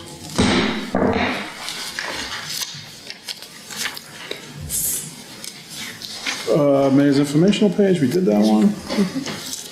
Motions, orders, and resolutions. Councilor Flynn. Thank you, Mr. President. City of Salem and City Council, February 27, 2020, ordered that the Director of Park, Recreation, and Community Services raise the Irish flag at Raleigh Plaza on March 16th, 17th, and 18th, in honor of St. Patrick's Day, and I move for adoption. Council Flynn moves for adoption. Under discussion, Council Flynn. Yes, simply, this is a tradition that started with Council Lenny O'Leary many years ago, and I'm very proud to keep this tradition going. I think it's a great thing for Irish heritage. A lot of people like that, to see that flag flying, and I think it's a great thing, and I'm honored to bring this forward tonight. Thank you. Thank you. Council Dominguez. I had to stand up in support of this great idea of our Councilor O'Leary. Actually, by many of you know, today is the 27th, mark the independence of the Dominican Republic, and we're going to have our flag raising on tomorrow. So when I see other communities raising their flags, that really reflects in a positive way who we are here in Salem, celebrating each one nationality, making sure that everybody feel inclusive. That speaks very loud and clear. I want to thank Councilor Flynn for bringing this over, and I would like to see everybody enjoying those celebrations of the community that we represent here in Salem. Thank you. Thank you. Councilor Dibble. Thank you, Mr. President. I have to echo these words here. I had the privilege of going with Councilor Dominguez to Lynn today, where they were celebrating their Dominican Republic Independence Day. And then tomorrow, Salem is doing the same thing. But Councilor Flynn talked about the Irish flag, and we just want to recognize that we have so many wonderful neighborhoods, so much heritage here in Salem, not just the Dominican, not just the Irish. We have a beautiful, long-time Polish neighborhood, an Italian neighborhood, Irish neighborhood in North Salem, on and on, all around the city. Some small enclaves. Salem's a great place with so many different ethnic groups all getting along and growing together. So thank you for bringing this forward, Councilor. Thank you. Anyone else? Well, Councilor Flynn's motion for adoption. All those in favor? All those opposed? Further motions, order resolutions. Councilor Terrell. Thank you, Mr. President. City of Salem, year 2020, an ordinance to amend an ordinance relative to traffic, be it ordained by the City Council of the City of Salem as follows. Section 1, amending Chapter 42, Section 50B, handicap zones limited time is hereby amended by adding the following. Hazel Street, 1 handicap parking space to be added in front of number 38 Hazel Street, beginning 4 feet north of the driveway at 38 Hazel Street, running north for 20 feet. Section 2, this ordinance shall take effect as provided by city charter, and I move for adoption for first passage. Councilor Terrell moves for adoption first passage. Under discussion. Thank you, Mr. President. Briefly, these are pretty self-explanatory. This is on behalf of a resident who we're fairly parking constrained in that area, and they don't have any place to park, and they require use of a handicap permit. Thank you.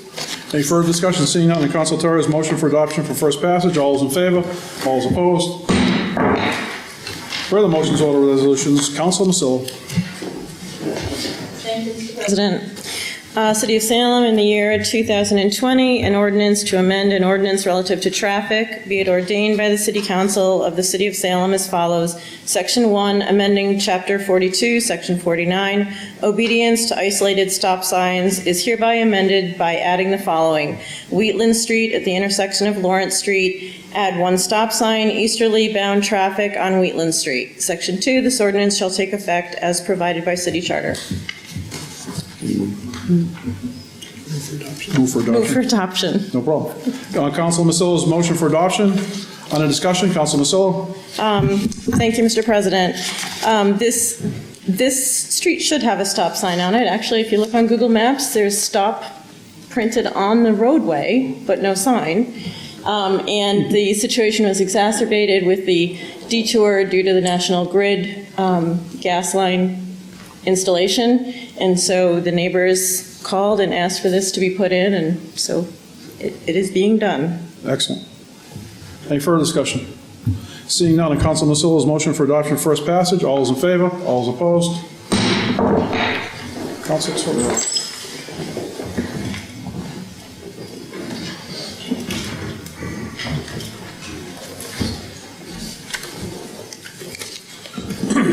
Councilor McCarthy. Thank you, Mr. President. City of Salem, in the year 2020, in ordinance to amend an ordinance relative to traffic, be it ordained by the City Council of the City of Salem as follows. Section 1, amending Chapter 42, Section 49, obedience to isolated stop sign is hereby amended by adding the following. Pingree Street, northerly bound traffic on Pingree Street at Lynch Street. Section 2, the ordinance shall take effect provided by City Charter.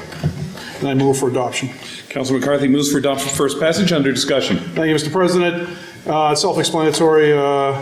and it has its recommendations from the Police Traffic Division, so it's just something that's been, was seen as needed to be added, and we're going to do so. Yeah, on Councilor McCarthy's motion for adoption first passage. Any further discussion? Councilor Madore. Thank you, Mr. President. I noticed that we had 2 items on our agenda to install a stop sign, and I just want to point out that it should not take the City Council to go through 2 passages or a whole month to install a stop sign if the safety of our residents is at risk. And they can't wait for a whole month to have these stop signs installed. So we need to really think about how we can change the process of getting these installed, because, you know, a car could just hit someone tomorrow and the sign is not there. So it just can't wait anymore. Thank you. Thank you. Any further discussion? Seeing none, on Councilor McCarthy's motion for adoption first passage, all those in favor? Opposed? So moved. I wasn't going to get up. Sorry. You right?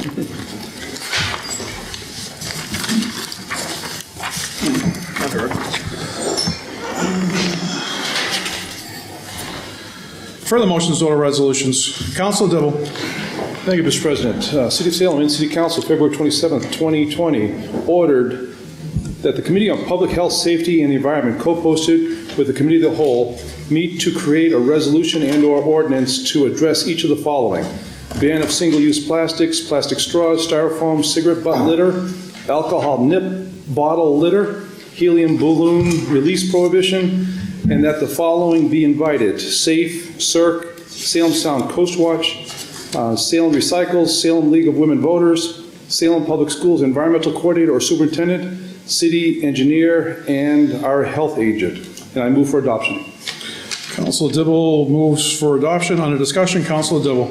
Yeah, very briefly, I've been meeting with Salem Sound Coast Watch and with SAFE and hearing from CIRC and others on several different environmental fronts. And SAFE held a couple of very, very good meetings at the Community Life Center in the last month and a half, 2 months or so, where all sorts of people, well attended, standing room only almost, spoke about a lot of different environmental efforts. This is just the next step in attempting to get something done. Instead of just talking about it for years, it's time to take some action on some things. So we're going to find some reasonable accommodations for these and bring them back to the council. Thank you. Thank you, Mr. President. No problem. Any further discussion? Seeing none, Councilor Dibble's motion for adoption of this matter go to the Committee on Public Health, Safety, and the Environment, co-posted. All those in favor? All those opposed? That carries. Further motions, orders, and resolutions. Councilor Dibble. Again, thank you, Mr. President. City of Salem and City Council, February 27th, 2020, ordered that the Committee on Public Health, Safety, and the Environment, co-posted with the Committee of the Whole, meet to review the draft gas ban ordinance below, and that SAFE, CIRC, Salem Sound Coast Watch, Salem League of Women Voters, and the Chair of the Zoning Board of Appeals, the City Engineer, Fire Chief, Health Agent, and Building Inspector be invited, with each receiving a copy of this draft ordinance. And I move for adoption. We don't want to read it? Somebody waive the reading, please. Waive the reading. I'm only kidding. 4 pages longer? No, it's okay.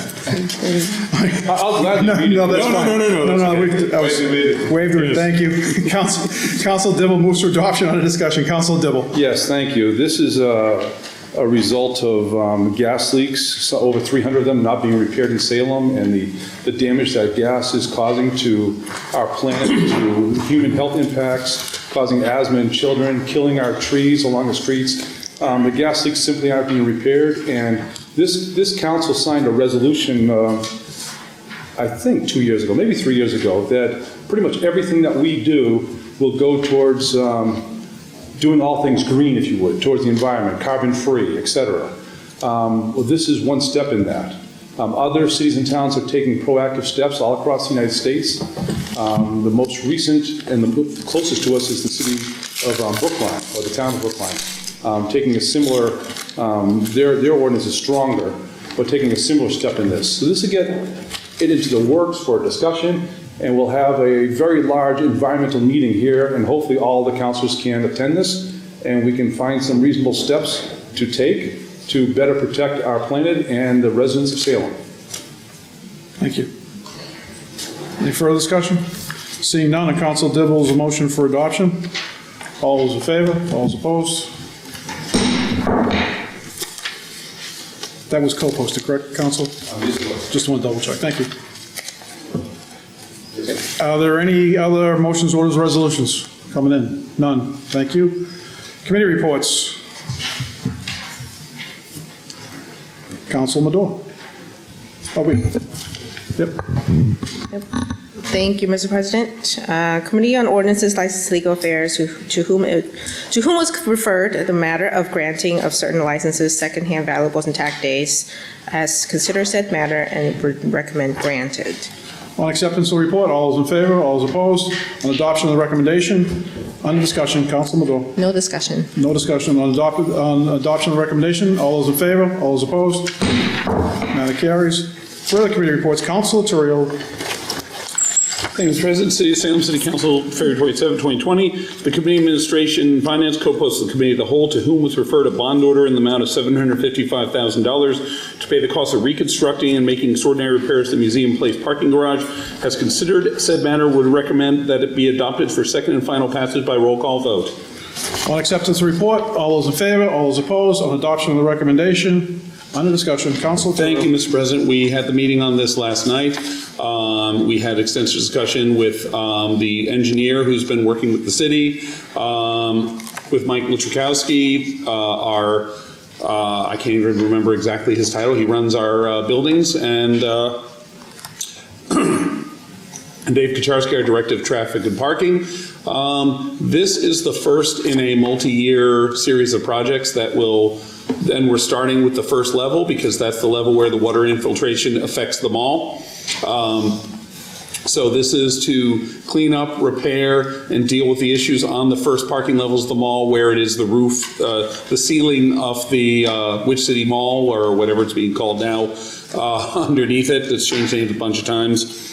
And try and address the problems. Well, this will address the problems that are happening on that side of things and help preserve the garage for another, at least another 10 plus years, probably longer if we do this well. And then the next fiscal year, the intention is to redo the roof of the garage, take care of that level, and then do the underlying levels. So the idea is to shore it up. It's structurally sound, so deal with the issues there, be in a position where we don't have to worry about water damaging the electrical service, so we can improve the lighting, improve the security within it.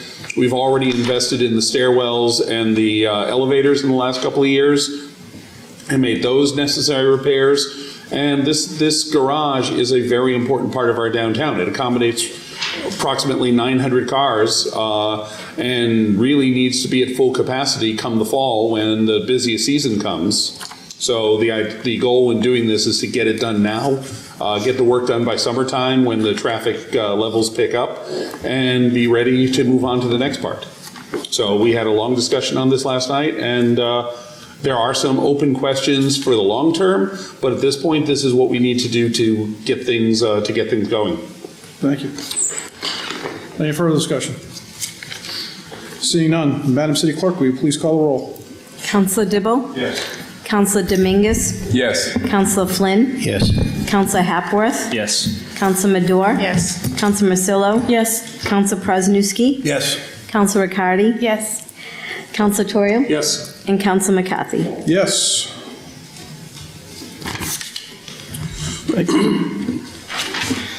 On the matter of second passage of a bond order in the amount of $755,000 to pay the cost of reconstructing and repairs at the Museum Place parking garage, we have 10 members present, 1 absent, 10 in the affirmative, none in the negative. The matter carries.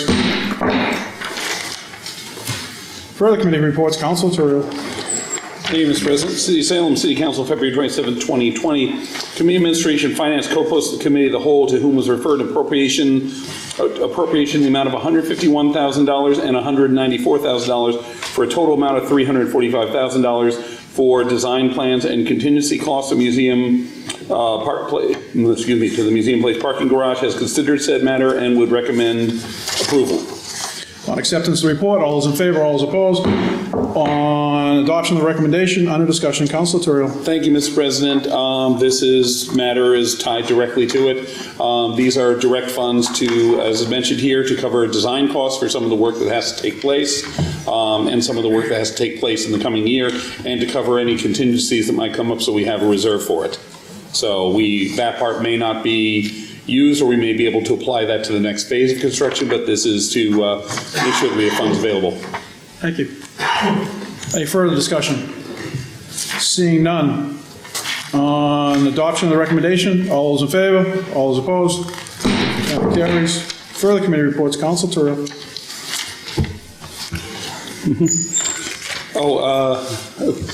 On that last one? Thank you. Madam City Clerk has just requested that on the bond order, I ask for immediate reconsideration in the hopes it does not prevail. Council Toro moves to go back out of order to page, on the first matter, or last matter on page 32. To 32, which would be the bond order for $755,000. Council Toro. Thank you, Mr. President. I move for immediate reconsideration in the hopes it does not prevail. Council Toro moves for immediate reconsideration in the hopes it does not prevail. All those in favor? All those opposed? Opposed. We're going to have to listen on that one. Council Toro, back in order on page 33. Committee reports. Thank you, Mr. President. City of Salem City Council, February 27, 2020. The Committee on Administration and Finance co-posted the Committee of the Whole, to whom is referred to appropriation in the amount of $140,000 of the Legal Service General Fund, has considered said matter and would recommend it be adopted. On acceptance of the report, all those in favor, all those opposed. On adoption of the recommendation, under discussion, Council Toro. Thank you, Mr. President. We saw the large box with exhibits that were prepared. We saw the detailed invoices, and we just had a very, very expensive multi-day trial with exhibits and discovery, and a lot of work went into it. And I will, again, it's been said before, but I will commend one thing that was found, I will commend our city clerk and her team for the work that they did. That was one of the major points in the judge's finding. I will commend the patience of all the people involved from the city, including our new Ward 6 councilor who sat through all that. And this also puts in some funding for some of the legal costs that we anticipate for the remainder of this year, because between that trial, the recount costs that were previously covered, and all the some of the other legal matters that the city has been dealing with, like the Maderi lawsuit and such, we've gone through our budget on legal consult, and this should cover anything that we need through year end. Thank you. As well as pay the bills. Thank you. Any further discussion? Seeing none. On Council Torio's motion for adoption, all those in favor? All those opposed? So further committee. I also move for immediate reconsideration on that and hope it does not prevail. Really? Yeah. Okay. Well, the bills are kind of overdue. Okay. I understand now. Councilor Toro moves for immediate reconsideration, hopes that I prevail. All those in favor? All those opposed? Opposed. Councilor Dibble. Thank you, Mr. President. Been trying to get your attention. You're busy up there. Sorry. Just two items of housekeeping in my error, and I failed to mention. I'd just like to back up a little bit. I had mentioned at Councilor Flynn's suggestion of flying the Italian flag, I mentioned, and I know a lot of my French-Canadian friends are upset with me right now, so I mentioned the Irish, Italian, the Dominican, the Polish. I might have mentioned some others, I'm not sure, but we didn't mention the French-Canadian population here in Salem, and there's thousands of them, it seems like. So not to slight them. But also, Salem Sound Coast Watch submitted a letter, and they asked for it to be read into the record for tonight's meeting. They were instrumental back in 2016 in working with me and Councilor Milo on the plastic bag ban, supermarket bag ban. They took the lead on it with Tori Keiko, one of their interns who was in high school, but now 4 years later she's graduating from Salem State, and she's a Ward 7 councilor, a Ward 7 resident. So with that, if you would entertain simply working with Salem Sound 2000 and allow their letter to be read into the record. It's brief. You see no objection? Seeing none, go ahead. I'd like to yield to Councilor Kwasniewski for the reading. I'd be glad to. Thank you, Councilor Dibble.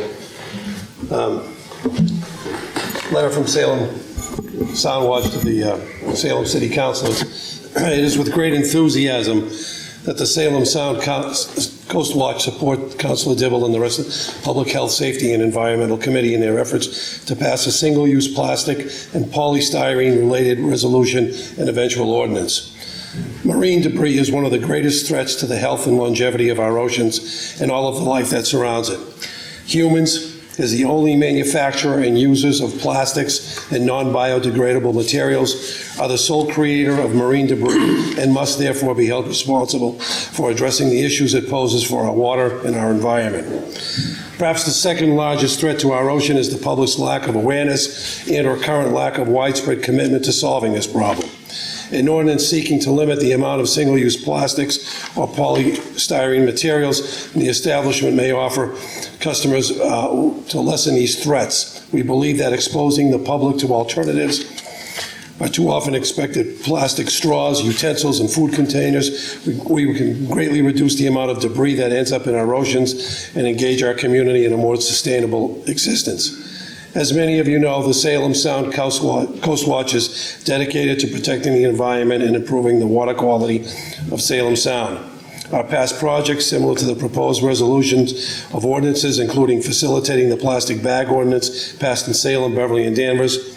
We were involved in the beginning stages of a skip and straw campaign here in Salem, have been involved with all of the storm drain muraling around town, and have a number of other community service projects currently underway at the hands of our Taking Trash Out of the Clean Ocean teen interns.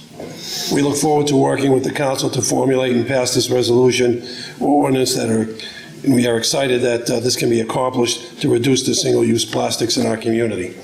I'd just like to also go on the record, Council President, that as the past commander of the Salem Police Dive Team, I have spent considerable hours on the bottom of our harbor.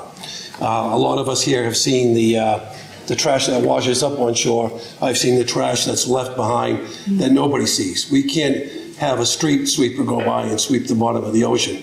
We don't see it from our boats because we just don't see it, but it's there, and it's something that should be, that does impact our harbor and our future. I think we should also take the effort to get every other community that's around Salem Harbor on board in facilitating this type of program. Thank you. Excellent. Any further discussion? You all set? That was just read into the record, so there's no motion that required on that. We're going back to committee reports. Councilor Turiel, bottom of page 33. Yep. Thank you, Mr. President. Salem City Council, February 27, 2020. The Committee Administration Finance co-posted the Committee of the Whole, to whom was referred an appropriation in the amount of $40,000 to fund a corridor planning study and action plan for Highland Avenue, has considered said matter and would recommend it be adopted. On acceptance of the report, all those in favor, all those opposed, on adoption of the recommendation, Councilor Turiel, under discussion. Thank you, Mr. President. This was also discussed at last night's Administration and Finance meeting. We had the city planner in to discuss this. This study is intended to complement the work that has been done already by the state as part of their Route 107 study in preparation for a redesign of the roadway to handle traffic issues better. They plan to take a look at zoning and uses and traffic patterns. Primarily the zoning usage primarily down towards the southern end of the Highland Avenue strip from roughly past Salem High School to Lynn, where there's more open, where there's more unused or potentially reusable space. We have a lot of uses already defined farther up, like the hospital, like the schools that are up there that aren't going to change at any point because we're not getting rid of that hospital hopefully anytime soon, nor the schools. So, but we have to look at that, especially in the context of all the various proposals that have come forward for Highland Avenue. We have proposals that are before the city right now. We've had zoning change proposals. We've had commercial use changes. We've had all sorts of things come along, and this is to help try and advance a more comprehensive look at what's going on Highland Avenue in general. And this is something that, came out of meetings that, roughly 2 years ago that were being held by then Councilor Peterson and Councilor Flynn with residents there to get feedback as to what they'd like to see and what concerns they had. So this is all, again, advancing a lot of that work. Thank you. Councilor Masillo. And Councilor Madore. Thank you, Mr. President. I'm really excited about this study. I do want to underscore the fact that it's not a traffic study, though. It is looking at what we can do, what our vision is for the corridor. We already have the traffic study, which I'm actually reading right now, and it's exciting work. But this is more for what could be developed up there, what land is available for development, and what people want to see up there. Thank you. Councilor Madore. Thank you, Mr. President. I'm glad to see the study move forward, and it's good timing that considering all the growth that might be coming in along the corridor. And I just want to steal a really good quote from someone who is wiser than myself, who said, "Proximity is the best transportation technology." And my colleague from Ward 3, she said it perfectly, that this should not be a traffic study. It should be a way for us to manage our growth so that people can live close to where they shop, where they work, and where they recreate. So I think we all want to solve the congestion issue up and down Highland Ave and even the creep into our neighboring communities, but we can't solve it by allowing a way for allowing more cars to come up and down the corridor.